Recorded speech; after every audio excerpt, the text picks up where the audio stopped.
누가복음 15장 25절에서 32절의 말씀.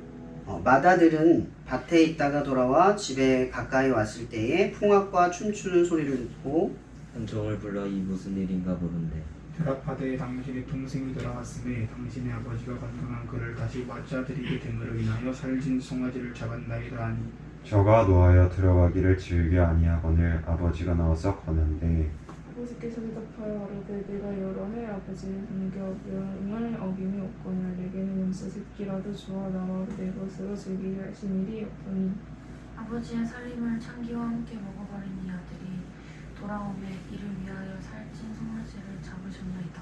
아버지가 이르되 너는 항상 나와 함께 있으니 내 것이 다 내 것이로되 이 일에 동생은 죽었다가 살아났으며 내가 잃었다가 얻었기로 우리가 즐거워하고 기뻐하는 것이 마땅하다 아니라. 아멘. 여러분들 코로나의 시기를 보내면서 뉴스나 매체에서 기독교인과 그리스도인들, 교회에 대해서 얼마나 많은 안 좋은 이야기들을 들었을 거예요. 여러분들한테 그런 미디어의 영향력 아래서 여러분들이 느끼는 세상에 대한 감정은 어때요? 적개심 혹은 분노, 억울함? 왜 이렇게까지 하나라고 하는 그런 감정들일 것 같아요. 어때요? 세상에 대한 여러분들의 인식은 어때요? 도와야겠다, 사랑해야겠다, 이해해야겠다, 그들이 저럴 수 있겠다, 이런 생각은 드시나요? 저는 고민을 좀 해보게 돼요. 그럼 세상이라는 건 아마 두 가지의 원칙 안에서 있는 것 같아요. 시간과 공간. 근데 이 시간은 사실 없는 거죠. 존재하지 않는 거예요. 존재가 있기 때문에 시간이 있는 거니까. 존재와 공간이라고 칩시다. 그러면 변하지 않은 가치들이 있을 거예요. 시간이 지나도 공간이 바뀌어도 변하지 않는 가치. 그게 뭘까요? 가족, 사랑, 예배, 복음, 하나님, 예수님, 성경, 진리. 이것 말고도 많은 것들이에요. 손에 잡히진 않지만 변하지 않는 것들이 있고 변하는 것들이 있어요. 그럼 시대가 바뀌고 상황이 바뀌고 사람들이 우리에 대한 인식이 바뀌고 그것에 대한 나의 마음의 상태가 바뀌어도 변하지 않는 게 있다는 거죠. 그게 뭐예요? 복음의 가치. 세상의 그리스도인에 대한 기대치겠죠. 교회에 대한 기대치. 그러면 코로나의 시기를 통해서 우리는 분열의 시대를 겪어서는 안 돼요. 세상과 우리가 분리되어 있는 것처럼 우리가 마치 저것보다 더 거룩하고 저거보다 더 옳은 길을 가고 있다라는 그 인식 안에서 세상에 대한 적개심과 억울함만을 지니고 있다면 과연 이게 정말 하나님께서 우리에게 요구하는 뜻대로 내 마음과 상태가 어느 때에 준비된다고 말할 수 있을까 생각을 해봐요. 항상 시대를 움직이는 힘은 영혼에 대한 하나님의 마음이었어요. 이 세상에 대한 하나님의 진통함, 그걸 느끼는 자만이 하나님의 뜻을 이 세상 가운데 이뤄 나가는 거죠. 지금 우리에게 만약 하나님이 우리를 통해서 준비시키시고 계시다면 우리 안에 지금 자라나는 건 이럼에도 불구하고 적개심이 아니라 영혼에 대한 안타까움. 이 세상이 교회에 대한 가치를 믿으면 어떻게 할까? 그래서 교회의 가치를 어떻게 회복해야 할까? 그리스도인들이 어떻게 살아가야 할까? 내가 빛과 소금으로 살아내기 위해 이 저항을 어떻게 감당해야 할까? 라는 고민이 쏟아져 나올 거예요. 우리가 하나님의 뜻대로 살아가는 게 목적이라면 그런 고민을 할 거고, 내가 의롭다, 내가 잘하고 있다, 내가 하나님의 입장에서 심판자의 생각을 가지고 있다면 세상에 대한 적개심만을 키워갈 거예요. 제가 많은 분들과 대화를 많이 했었는데 대화를 하면서 많이 느꼈던 게 뭐냐면 적개심이었어요. 우리를 향한 질타가 그냥 적개심으로만 느껴지는 거예요. 왜 이렇게까지 할까? 근데 저는 제가 뭐 더 낫다, 뭐 다르다라는 것이 아니라 저는 그렇게 들렸어요. 그것이 질타라면 그것이 기대가 아닐까. 저것이 우리에게만 향하고 있다면 세상이 우리를 더 크게 기대하고 있는 건 아닐까라는 생각이 들어요. 다른 곳, 다른 장소가 아닌 왜 우리를 주목할까라는 거죠. 근데 정말 안타까운 건 이러한 상황 가운데에서 제 마음에 들었던 마음은 우리가 정작 두려워하는 건 하나님인가 세상인가 라는 거예요. 뭘 두려워하고 있는 건 저조차도 세상에 대한 두려움, 이 시기가 끝나면 우리를 어떻게 바라볼까, 학교를 갈 수 있을까 막 두려움이 잡혀요. 근데 문득 생각이 든 건 이러한 시기 속에서도 내가 진짜 두려워할 건 하나님이라는 게 자꾸 떠오르는 거예요. 왜냐하면 시간과 공간, 존재와 공간은 바뀌는데 이 시기가 끝나도 변하지 않는 것이 하나 있어요. 그것이 진리이고 복음이고 하나님인 거예요. 그래서 제가 정작 항상 두려워해야 될 거는 하나님밖에 없다는 생각이 들기 시작을 하더라고요. 그런 생각을 하면서 이 말씀이 눈에 들어왔어요. 그럼 탕자 이야기는 너무나 잘 알잖아요. 둘째 아들이 아직 아버지가 돌아가시지 않았는데 재산을 요구해요. 내 마음대로 살겠다라고 하면서 미리 받고 나가죠. 나가서 허랑방탕하게 자기가 하고 싶은 대로 다 하고 친구를 사귀어요. 그리고 쫄딱 망하고 돌아와요. 그런 내용이에요. 근데 이런 내용을 우리가 많이 접했어요. 마다들이죠. 마다들의 이야기는 정말 짧게 지나가는 것 같은데 저는 하나님의 온기가 많이 느껴지더라고요. 오늘 마다들은 이제 둘째 아들이 들어오자마자 아버지가 감격스럽게 막 환호하고 파티를 벌이고 막 사람들이 기뻐 소리치며 황소를 잡고 고기 냄새, 음식 냄새가 막 풍기는 그러한 상황 가운데 놓여져 있어요. 이제 마다들이 궁금해하는 거죠. 종에게 집으로 가진 않아요. 종에게 가서 물어요. 무슨 일이 있는 거지? 종이 대답을 하죠. 둘째 아들이 돌아왔습니다. 그로 인하여 아버지가 큰 기쁨을 가지고 지금 반겨주고 있습니다. 파티를 하고 있습니다. 이렇게 이야기를 하는 거예요. 약간 픽션을 더하면. 그러자 마다들이 분노에 휩싸여요. 아니 뭐지? 당황하는 거죠. 나는 이렇게 열심히 일했고 아버지의 뜻을 거스른 적이 없는데 왜 제가 나보다 더 환영받고 더 인정받지? 화가 나기 시작을 해요. 그럼 여기까지 우리도 공감할 수 있잖아요. 당연한 거잖아요. 우리가 하나님 안에 있기 때문에 하나님이 우리를 치시면 안 되는 거죠. 우리도 세상 사람들과 똑같이 취급을 받으면 안 되는 거잖아요. 이런 상황이 억울하단 말이에요. 이 마다들이 그런 입장인 거예요. 그런데 정말 아버지가, 저는 이 하나님이 정말 따뜻할 수밖에 없다라는 게 바로 이 지점인 것 같아요. 이 아버지가 파티를 벌이는 중에 조용히 나와 마다들에게 가요. 마다들은 가기 싫은 거잖아요. 안 가고 싶은 거잖아요. 분명히 저 구석에 앉아서 쭈그리고 있는 거예요. 가기 싫어. 너무 억울하고 아빠가 화가 나고 꼴 보기가 싫은 건데, 그 아버지가 그 마다들 곁에 가서 질문을 하는 거예요. 너는 왜 안 와? 아무렇지 않은 듯. 그의 감정, 그런 얼굴의 낯빛에 이미 나오잖아요. 아버지가 질문하기 전에 그 상태를 알잖아요. 아버지가 모르고 가서 권유를 했을 건 아니잖아요. 알고 있을 거란 말이에요. 너는 오지 않니? 그러자 마다들이 가슴에 울분에 쌓여있던 것을 폭포수처럼 쏟아내죠. 아버지, 제가 아버지 곁에서 당신의 말씀을 어긴 적도 없고 내 동생 저 둘째 놈처럼 아버지에게 그런 말도 안 되는 걸 요구하면서 죄를 저지른 적이 없는데 왜 나에게는 내 친구에게까지 더불어 이렇게 어울리는 축복을, 환영하는 축복을 해준 적이 없으셨는데 왜 내 동생에게 저런 일을 베풉니까? 라고 쏟아내죠. 가인처럼. 가인도 쏟아내잖아요. 왜 내 배는 받지 않으세요? 하나님을 원망을 해요. 하나님 때문이라고 말을 하는 거죠. 지금 내가 화가 난 건 아버지 때문입니다. 아버지가 공정하지 않기 때문이에요. 아버지는 지금 정의롭지 않으세요. 옳은 걸 더 옳다 여겨주지 않고 계세요. 이러면 누가 옳은 일을 합니까? 이런 반문인 거죠. 근데 그 아버지가 말을 하는 거예요. 사실 이 말씀의 본문 앞에 잃은 드라크마의 비유, 잃은 양의 비유가 있어. 이 이야기의 핵심이 뭔지 간파를 하실 거예요. 여기에서 중요한 건 돌아온 자에 대한 하나님의 기쁨이라는 거죠. 이걸 모르잖아요. 지금 우리가 볼 때는 하나님의 기쁨이 어디에 초점이 잡혀 있는가를 보는 거예요. 하나님은 우리가 선한 일을 하는 것에 만족하실 수 있지만 그것보다 더 큰 기쁨이 있다는 거예요. 그 기쁨이 온 거예요.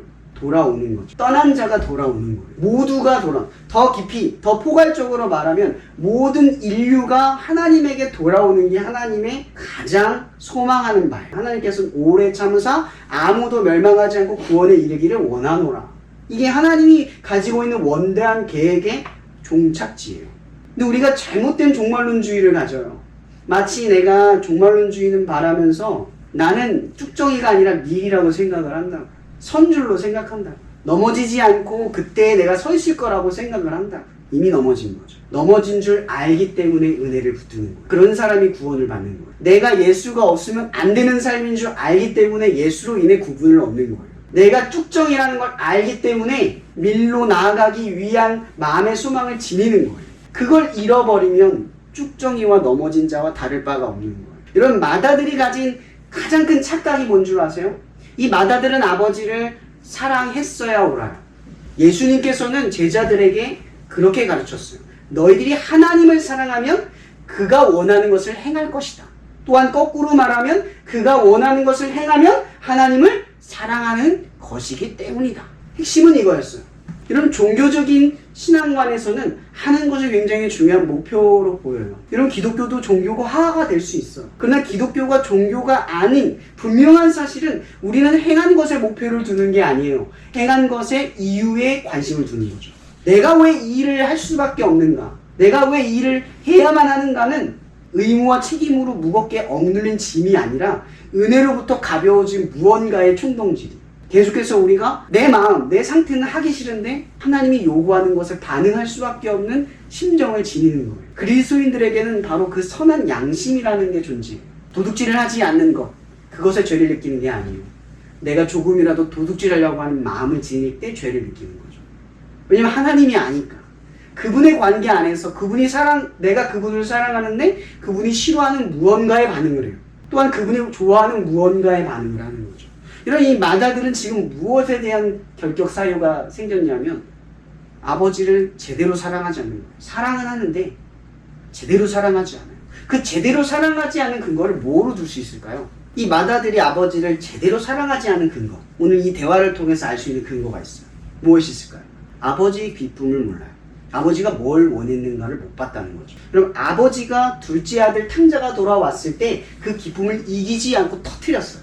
그러면 이 마다들이 아버지 말에 충성스럽게 일을 하고 충성스럽게 아버지의 뜻을 행할 때 아버지 마음 한켠에 뭐가 있었다는 거예요? 떠난 둘째 아들에 대한 그리움이 늘 있었다는 거예요. 만약 첫째 아들이 아버지를 사랑했다면 아버지의 근심의 요지를 분명히 알고 그것을 채우려고 했을 거예요. 그럼 아버지가 정말 원하는 건 뭐예요? 그 선한 뜻을 행하고 그분이 원하는 일을 이루는 게 아니라 이 동생을 사랑해서 아끼고 데려오는 거죠. 여러분, 하나님께서 우리에게 요구하시는 일이 지금 그런 일들이에요.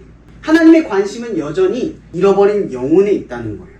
우리는 지금 시대적인 상황에 갇혀 있잖아요. 그러나 하나님은 이런 시대적인 상황에서도 잃어버린 영혼에 대한 관심을 놓지 않고 있다는 거예요.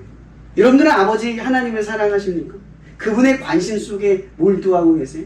잃어버린 양에 대한 아버지의 관심을 여러분의 관심의 초점으로 두고 있냐는 거예요. 이제 학기가 시작이 됐고 여러분들의 주어진 일을 행해야 되는 그것만으로도 벅찬 하루하루일 거예요. 여러분들은 그걸 통해서 여러분의 꿈을 이룰 거예요. 그러나 그 꿈이 이루어지는 그 단계마다 오늘의 요구 앞에 서야만 해요. 그래야 여러분들이 꾸는 꿈이 하나님의 것이 될 수가 있어요. 지금 하나님이 요구하는 것 앞에 반응하지 못하면 아무리 거창하고 대단한 꿈을 이루어내도 그것이 하나님의 것이 될 수 없어요. 왜냐면 그것을 이뤘을 때, 그걸 쥐었을 때 포기할 수 있는 힘이 없다면 그건 하나님의 것이 아닌 거죠. 그것이 내 목표라고 해도 하나님이 쥐고 놓고 하는 그 순간에 순종할 수 있다는 건 이 모든 것이 하나님의 것이다라는 것, 그 과정 속에서 인정했기 때문에 우리는 지혜로움과 결단력일 거예요. 그럼 그리스도인들에게 가장 중요한 사명은 오늘을 살아내는 거라고 생각해요. 여러분들에게 능력을 갖추고 또 어떤 신앙적인 믿음의 수준을 갖추는 것, 성숙해지는 것, 물론 되게 중요한 일이죠. 원대한 목표를 갖는 것, 원하는 계획을 갖는 건 굉장히 중요한 일이에요. 그러나 늘 우리가 충돌하는 것이 하나 있어요. 바로 오늘 내가 생각한 그 무언가, 가인처럼 내가 그동안 모았던 재물로 드리는 그 무언가에 몰두하는 것을 하나님이 요구하는 것이 아니라 오늘 어떠한 영혼에게 당신의 관심이 우리의 마음속에서 표현되기를 바라신다는 거죠. 저는 이 말씀을 보면서 고민을 한번 해봐요.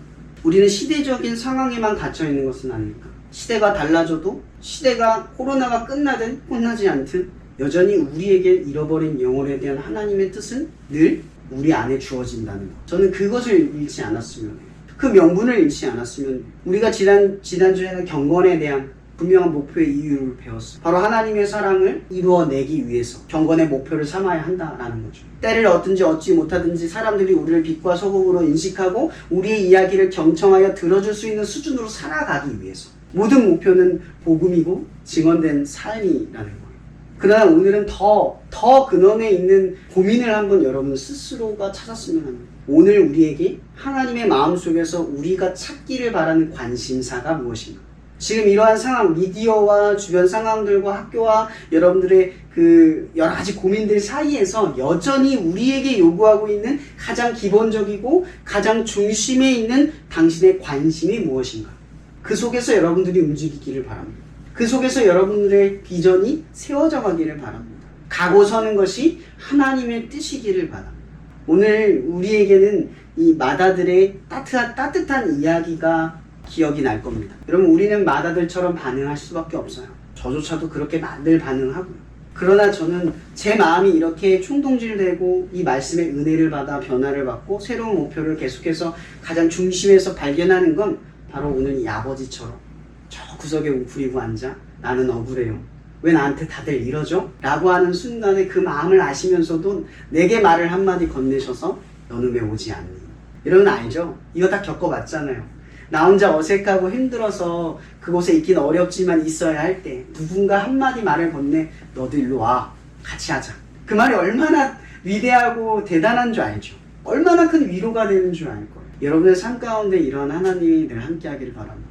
그 따뜻한 한마디를 던져주는 하나님의 음성이 여러분들의 억울함을 씻겨내고 여러분들의 분개함을 씻겨내고 여러분들의 그 비방과 폭로 앞에서 여전히 하나님의 관심사를 바라볼 수 있게 만드는 성령의 역사가 우리의 삶 가운데 함께 하기를 예수님의 이름으로 간절히 축복하고 말씀을 마치겠습니다. 하나님, 여전히 우리가 마다들과 같은 어리석은 마음으로 이 상황 가운데 살아내는 우리들의 모습을 바라보게 됩니다.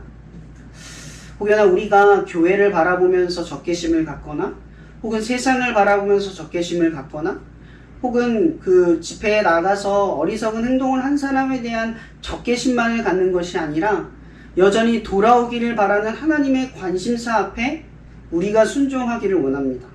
그러나 주님, 우리가 순종하기에는 너무나 부족하고 연약한 죄의 인성을 가진 그런 존재라는 것을 아버지 하나님 깨닫지 않을 수가 없습니다. 그러니 여전히 하나님께서 우리의 삶 곁에 오셔서 함께하자 말씀하시는 그 따스한 음성이 우리의 마음에 있는 이 죄악과 허물, 이 어리석은 생각들을 깨끗하게 씻겨내기를 원합니다. 하나님, 우리의 일상 가운데 찾아오셔서 불순간에 우리에게 일어나는 이러한 적개심과 분노 혹은 이 억울함에서 쏟아져 나오는 감정을 주님께서 이겨낼 수 있도록 도와주시옵소서. 여전히 이 시대 가운데 살아도 하나님의 잃어버린 어린 양을 향한 하나님의 뜻을 바라볼 수 있게 하시고 이 시기가 끝나여도 하나님을 향한 그 어리석은 그 잃어버린 어린 양에 대한 마음을 잃지 않고 여전히 같은 일을 행할 수 있는 우리가 될 수 있게 하여 주시옵소서. 그리하여 우리가 이루려고 하는 하나님을 위한 이 꿈과 비전이 하나님의 것이 되어갈 수 있도록, 그래서 하나님이 주권을 가진 목적과 목표가 성취될 수 있도록 우리의 가고 서는 것이 하나님의 것이 되어서 우리의 옳고 그름이 하나님이 될 수 있도록 역사하여 주시옵소서. 모든 것에 감사하며 살아계신 예수 그리스도 이름으로 기도합니다. 주기도문으로 마칠게요. 하늘에 계신 우리 아버지여, 이름이 거룩히 여김을 받으시오며 나라에 임하옵시며 뜻이 하늘에서 이루어진 것 같이 땅에서도 이루어지리이다. 오늘날 우리에게 일용할 양식을 주옵시고 우리가 우리의 죄 지은 자를 사하여 준 것 같이 우리의 죄를 사하여 주옵시고 우리를 시험에 들지 말게 하옵시며 다만 악에서 구하옵소서. 나라와 권세와 영광이 아버지께 영원히 쌓옵나이다. 아멘. 영광을 드리옵소서.